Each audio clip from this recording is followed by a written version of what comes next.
Some stories don't begin with love or celebration, but with silence, betrayal, and a name slowly being erased. This is the story of a decorated veteran, a daughter, a sister, someone who came home not to applause, but to a lawsuit filed by her own family. In a single moment, everything she had built was questioned. Her service, her honor, her identity. But what they didn't realize was that they weren't just picking a fight, they were waking a fighter. Over 12 chapters, you'll witness a quiet war unfold, not with weapons, but with truth, loyalty, and the kind of courage that doesn't wear medals but carries scars. And in the end, it's not about revenge, it's about reclaiming your voice when the world tries to silence you. If you believe in stories that hold power, stories about healing, justice, and the long road back to self-worth, this one is for you. Subscribe to ErasedMe if you're drawn to real, emotional journeys where the quietest battles are often the most life-changing. Because sometimes, what they try to bury, becomes the story that sets you free. My name is Genevieve Carter. I'm 43 years old, and for over 2 decades, I served as a lieutenant colonel in the U.S. Army. I've navigated war zones, watched friends fall beside me, and carried classified truths I'll take to the grave. I've been shot at, stranded, praised, forgotten. And through it all, I held firm. But nothing in the deserts of Afghanistan or jungles of East Africa prepared me for the betrayal waiting at home. You see, I didn't return expecting parades or medals. I wasn't naive. I came back to a quiet house by the sea in Monterey, my father's old place, seeking peace. I still remember the sound of the waves against the cliffs, the gulls overhead, and my father's voice one night when I was 16, "Some things, Evie, you have to protect, even when no one else will." I had no idea how prophetic those words would become. After retirement, I didn't feel like a hero. I felt adrift. War shapes you, but peace tests you. The silence was louder than any gunfire I'd known. No orders to follow, no unit to lead. Just my memories, and scars that didn't always show. For a while, I thought maybe I could build something again, reconnect, rebuild. I reached out. A phone call. A letter. Thanksgiving plans. But the response was chilling in its finality: "We need space." Skip Thanksgiving. My own mother's voice, clipped, cold. That was the moment I knew something was broken. And I wasn't sure it could be fixed. My father died quietly, in his sleep, in the very home I had returned to protect. No hospital machines, no drawn-out goodbyes, just an empty chair one morning, his coffee cup still warm. His absence echoed louder than any funeral hymn could have. He was the only one in our family who had truly seen me, not as a soldier, not as a burden, but simply as his daughter. The funeral was a well-rehearsed performance. Polished shoes, black ties, people murmuring rehearsed condolences.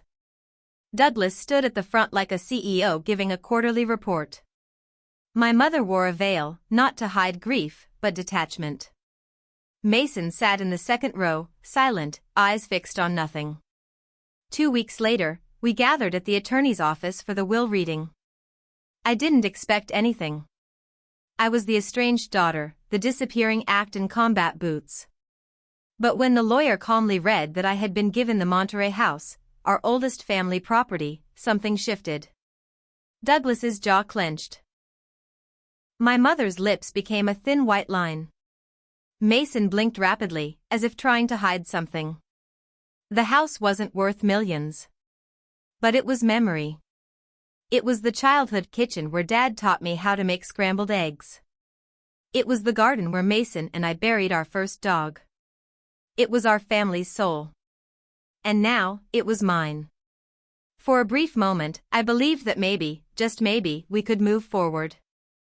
But beneath the room's silence, something else began to take shape, a tension too sharp to ignore. The wedge had been planted. I just didn't know how deep it would go. The envelope was thicker than it needed to be. Heavy, like guilt. It arrived without warning, no phone call, no heads up, just a courier in a wrinkled brown uniform handing me my own undoing. The papers inside were crisp, sterile, sharp enough to slice skin. But it wasn't paper that cut. It was the names at the top of the lawsuit: Douglas Carter, Evelyn Carter, my brother, my mother. They accused me of fraud. According to them, I had never served in the military. Every deployment, every medal, every scar, fabricated. They claimed I manipulated our father into leaving me the house, forged my service record, and used a fake identity to claim veteran benefits. The words on the page blurred and reformed as I read them again and again, unable to process how far they had gone. 20 years in uniform, and suddenly I was the villain in my own bloodline's rewrite. I sat at my kitchen table, fingers curled tightly around a mug I couldn't bring myself to sip. The house that had once felt like a refuge now seemed to tighten around me. Cold marble under my hands. Silence so loud it hurt. Across from me sat Mason. He didn't look at me. Just stared at the steam rising from his untouched tea, his thumb nervously tracing the rim of the saucer. I wanted to scream, to demand he say something, anything. But I knew better. Mason had always been the quiet one. The careful one. A man raised on eggshells, too afraid to crack them. I guess it's just me now, I whispered. He didn't respond. He didn't have to. In that moment, I knew I would have to stand alone. The weeks that followed were a blur of paperwork and emotional numbness. I moved like a soldier again, precise, controlled, detached. But this was a different kind of battlefield. There were no uniforms, no ranks, only signatures and shadows. I gathered every document I could find: deployment orders, commendations, injury reports, photographs from war zones I still dreamed about. I stacked them methodically on the dining room table, my name, my blood, my story laid bare on paper. Proof I existed. Proof I served. But I knew that wasn't what they were really trying to destroy. What they wanted was my identity. My dignity. My father's trust. At night, sleep was a war zone of its own. I'd wake drenched in sweat, unable to breathe, heart hammering against memories I couldn't silence. In the past, my nightmares had names like Fallujah and Kandahar. Now, they whispered Douglas. Evelyn. Mason still came around, but less often. He moved like a ghost through the house, soft steps, quiet glances, never lingering long. Once, I caught him standing at the edge of the hallway, staring at a family photo. The one with all 5 of us smiling at the beach. I didn't say anything. Neither did he. But his hand trembled before he turned away. I wanted to ask him, "Do you believe me?" But I was too tired to beg for validation. Too proud to chase ghosts. So I stood alone, not because I wanted to, but because I had no choice. The courtroom felt colder than I expected. Not because of the air conditioning or marble floors, but because of what that room represented: judgment, spectacle, the last place where truth and loyalty collide. I wore a navy blue suit, clean lines, no medals. No uniform. Just me, Genevieve Carter, the woman they came to destroy. My hands rested quietly in my lap, but inside, a storm gathered. Douglas sat across from me, his expression calculated, the same look he wore during business negotiations. My mother was beside him, her face stiff and unreadable, her hand lightly resting on his wrist like a silent endorsement. Mason was there too, barely a breath behind them, head down, eyes fixed on a crack in the floor. The judge called the room to order. I straightened my back. Douglas stood first. And with a voice as smooth as oil and twice as slick, he said the words I'd replay for years. "She's just a fake veteran." The silence that followed was deafening. A few people gasped. Others stared. But I remained still. I didn't blink. I didn't flinch. Because I knew, this was the point of no return. Their lawyer began weaving his narrative with doctored documents and twisted timelines. He spoke of inconsistencies, forged intentions, my supposed instability. They weren't just trying to strip me of legal rights, they were trying to erase me entirely. And still, Mason said nothing. Not one word. Not one glance. I sat in that courtroom surrounded by blood, but haunted by ghosts. The message came late, just 5 words that felt like a lifeline and a warning all at once. We need to talk. Alone. I met Mason at the cliffs near Monterey Bay, the place where Dad used to bring us to watch storms roll in. The ocean below churned with fury, waves slamming into rock like a living heart breaking apart. Mason stood there with his arms crossed tightly, as if trying to hold himself together. He looked older, more worn than I remembered. His shoulders sagged with a weight he hadn't earned but carried anyway. When I approached, he didn't look at me right away. He just said quietly, "I never wanted this." I didn't know how far they'd go. From his coat pocket, he pulled out a small black flash drive. No envelope.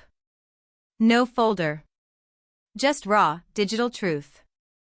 "I found it by accident," he added, his voice barely audible over the wind. Emails.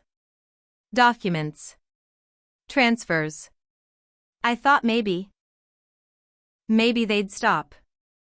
But they didn't. I took it with shaking hands, fingers brushing his feet cold and trembling.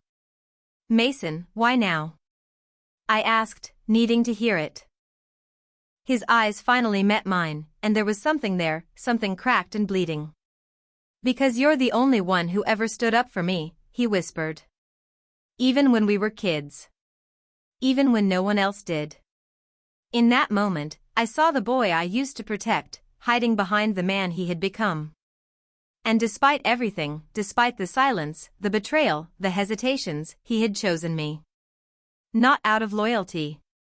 Out of conscience. That flash drive didn't just hold evidence. It held the first fracture in the lie they'd built together. That night, I didn't sleep. I sat at the kitchen table long after the lights were off, the flash drive still in my palm like a live grenade. Outside, the wind pushed against the windows, and the house creaked like it remembered everything, every argument, every silence, every betrayal. I plugged it in. The screen lit up, casting a cold glow over the room. Folders opened, emails loaded. Line after line. Plans to alter the will, divert funds, discredit my service. Their words were casual, like planning a dinner party. Like destroying me was just another checkbox on their estate plan. I thought I'd be furious. I waited for the explosion inside me. But it never came. There was no room left for rage. Only clarity. They had used my image, my uniform, my name, twisting it into a weapon I never gave them. Douglas's emails were the worst. Cold, calculated. "She'll never fight back. No one will believe her. She's been gone too long." They hadn't just tried to take a house. They tried to erase me. But now I had something they never counted on, the truth. I didn't plan revenge. I didn't scream or cry. I spent the rest of the night drafting a strategy. I called my attorney at dawn. Hired digital forensics, a forensic accountant. Quiet experts. Relentless professionals. They thought they broke me. They forgot, I was a soldier long before I was their scapegoat. The courtroom felt different that morning. The marble walls still echoed, the fluorescent lights still buzzed faintly overhead, but something in the air had shifted. It wasn't hope, not yet. But it was movement. Something finally coming unstuck. Douglas sat across from me, his tie perfectly knotted, his eyes sharper than ever. My mother was beside him, statuesque and silent. Mason sat a row behind, hands folded, shoulders hunched. He looked like a man trying not to breathe. Then the clerk called his name. A hush swept through the room like wind through dry leaves. Mason rose slowly. His knees seemed uncertain, but he didn't falter. He walked to the witness stand, every step weighted, deliberate. I watched him raise his hand, swear the oath. His voice was soft, almost too quiet, but steady. He began with the emails. The ones he found on Douglas's laptop. He spoke of financial transfers, offshore accounts, forged amendments to the will. He described the documents in painful, factual detail, never embellishing, never accusing. Just truth, cold and raw. Then he paused. I kept quiet for too long, he said. I thought silence would protect me. But all it did was protect the wrong people. My throat burned. He didn't look at Douglas. He didn't look at our mother. He looked at me. And in that moment, across that room, I saw the boy I used to protect, the one who hid under my blanket during storms, the one who once whispered, "I wish I was brave like you." Today, he was. Mason had chosen. Not neutrality. Not safety. But truth. And for the first time in this war, I didn't feel alone. The silence after Mason's testimony was almost unbearable. No gasps, no outbursts, just a stillness so dense it pressed against my ribs. The judge leaned back slightly in his chair, brows furrowed, eyes unreadable. He tapped his pen once, then nodded toward my attorney. She stood. Your Honor, we submit into evidence a flash drive containing verified emails, financial records, and legal documents directly implicating the plaintiffs in will tampering, fraud, and misuse of federal veteran-related charities. A ripple moved through the room. Papers shuffled. Murmurs stirred.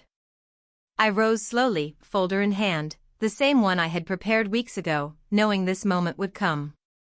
I placed it on the judge's bench without a word. He opened it. Turned one page. Then another. His eyes narrowed. He adjusted his glasses and spoke with chilling calm. Close the doors. No one leaves.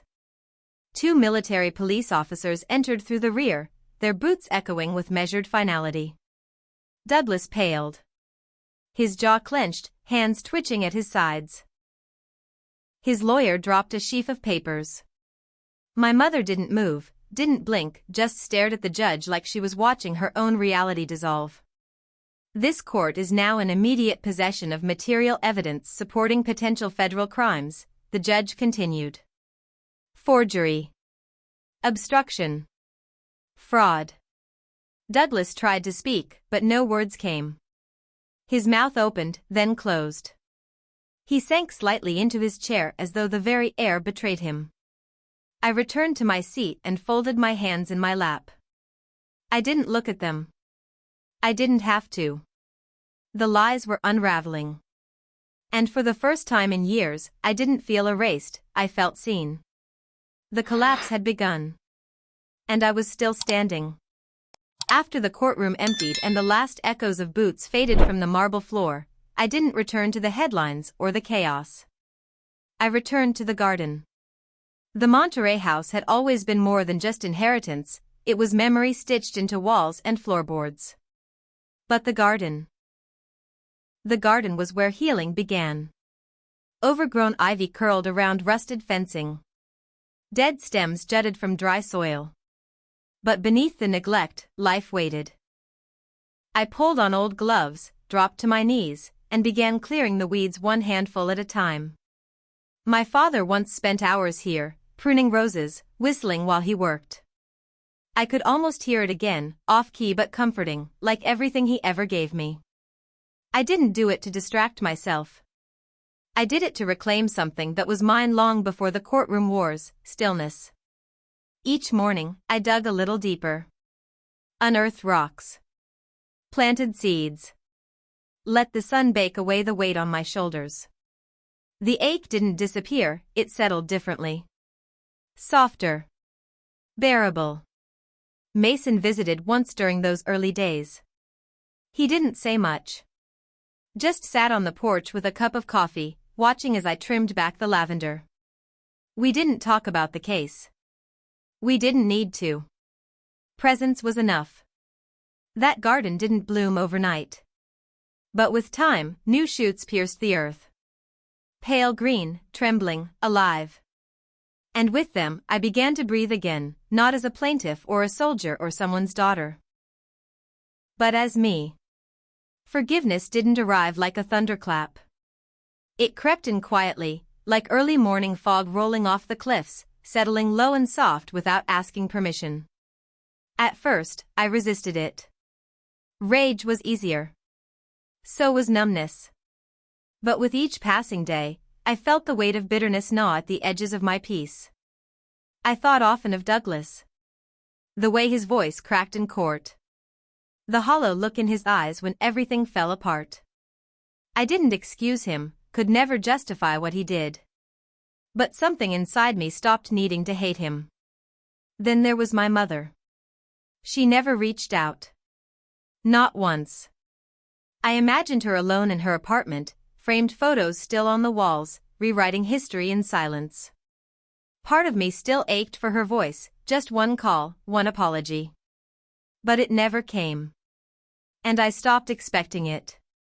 Forgiveness, I realized, wasn't about them. It was about me. I couldn't keep dragging their shadows through the garden I was trying to grow. So I let go. Not all at once, and not perfectly. But enough to move forward without choking on the past. Mason visited more often. We didn't talk about what happened. Instead, we talked about music. Books. The way the light changed over the water in late afternoon. There was no grand reconciliation. No movie ending. Just this. A woman kneeling in a garden, planting something new. A brother sitting beside her, still learning how to breathe. And the quiet understanding that survival wasn't the end. It was the beginning.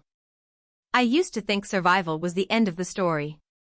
That if I made it through the courtroom, the accusations, the betrayal, then somehow, I'd find peace waiting on the other side. But peace isn't something that waits for you. It's something you build, slowly, deliberately, with bare hands and a bruised heart. The world moved on. The headlines faded. Douglas disappeared into silence. My mother, too. Their names stopped appearing in my inbox, but lingered in my memory like faint scars, still there, but no longer bleeding. I stopped needing answers. I stopped rehearsing the things I wished I'd said. Instead, I woke early, tended my garden, and wrote stories no one would ever read. Some days, Mason joined me. Some days, I was alone. But neither felt lonely anymore. One morning, I stood barefoot in the soil, coffee in hand, sunlight warming the back of my neck. The roses had begun to bloom. Pale pink. Quiet. Unapologetic. And I realized something simple and true. I didn't need to reclaim the past. I didn't need a family that never chose me. I had chosen myself. This wasn't the ending I expected. It was better. Because for the first time in my life, I wasn't surviving someone else's war. I was living my own beginning. In a world where silence often disguises itself as peace and betrayal wears the face of family, Genevieve Carter's story reminds us that truth is rarely easy, but always necessary. Hers is not just the tale of a soldier fighting an external war, but of a woman who dared to confront the quiet treachery that festered in her own bloodline. She stood when others expected her to fall. She spoke when silence was safer. She chose integrity over comfort, and in doing so, revealed the raw courage it takes to be loyal to oneself when everyone else walks away. The courtroom became more than a place of law, it became a battleground for memory, identity, and honor. And while the scars of betrayal may never fully fade, the resilience that emerges in their place becomes something stronger than vengeance. It becomes peace. Mason's trembling choice to step out of the shadows proved that bravery isn't always loud, it's often soft, unsure, and born of heartbreak. Forgiveness, too, arrived not as surrender but as a declaration that healing matters more than hatred. In the end, Genevieve didn't just reclaim her name or her house, she reclaimed her voice. And with it, she planted something lasting in the soil of her broken past. Her journey teaches us that loyalty begins within, Courage can bloom in silence, and truth, once spoken, cannot be unspoken. We do not get to choose the families we are born into, but we do get to choose the stories we live, and the ones we leave behind. Because sometimes, the bravest thing you can do is tell the truth, and refuse to disappear.